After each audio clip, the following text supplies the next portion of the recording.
C'est le numéro mythique du football. Celui qui a révélé de nombreuses légendes et fait rêver les passionnés du ballon rond.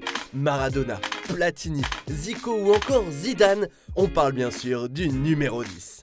S'il a longtemps été considéré comme le poste de référence, celui-ci s'est progressivement effacé au fil des époques et des évolutions tactiques. Le 10, à l'ancienne, a laissé sa place aux meneurs de jeu modernes. Pourquoi n'est-il plus à la mode aujourd'hui? Zoom sur une espèce en voie de disparition.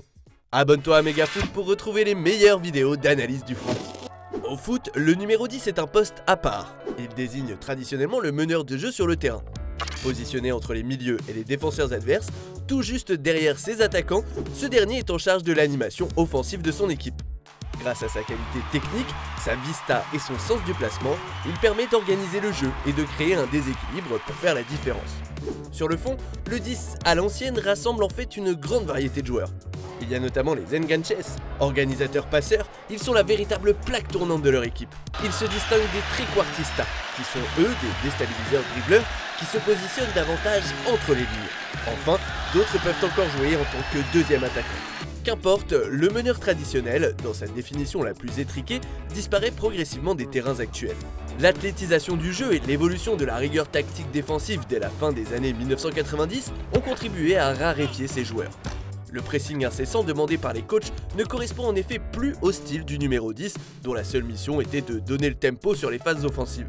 Les systèmes de jeu utilisés dans le football actuel, tels que le 4-3-3 ou 4-4-2, ne leur sont également pas favorables. Les entraîneurs préfèrent désormais user de joueurs de couloir ou de milieu dits relayeurs. Mais malgré tout, le numéro 10 a su se réinventer. S'il n'évolue pratiquement plus dans la zone avancée sous l'attaquant, il occupe dorénavant une nouvelle place sur le terrain. Certains 10 de métier ont notamment été repositionnés dans un rôle de regista, c'est-à-dire de meneur de jeu en retrait juste avant la défense. Il faut dire que l'avènement du Barça de Pep Guardiola à la fin des années 2000 a notamment contribué à relancer une dynamique de jeu propice aux joueurs techniques dans l'entrejeu. Enfin, d'autres dépositaires du jeu comme Lionel Messi ou Eden Hazard sont eux le plus souvent placés sur les ailes.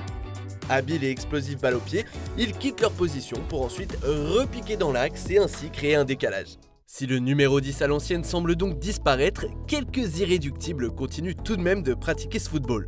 Mesut Özil, Coutinho, Luka Modric, Christian Eriksen, James Rodriguez ou encore Javier Pastore. Tous incarnent encore cette élégance balle au pied que pouvaient avoir les meneurs de jeu traditionnels. Néanmoins, la plupart d'entre eux ont beaucoup de mal à évoluer dans leur zone préférentielle. Les faire jouer est un véritable casse-tête pour les entraîneurs au vu du peu de volume de jeu qu'ils peuvent avoir.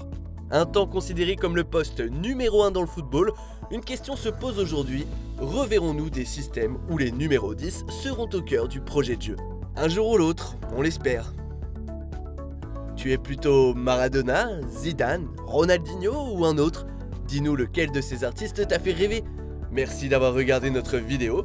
Si tu as kiffé, n'hésite pas à parler de notre chaîne autour de toi, d'aimer, de partager. A très vite pour une nouvelle vidéo. Ciao!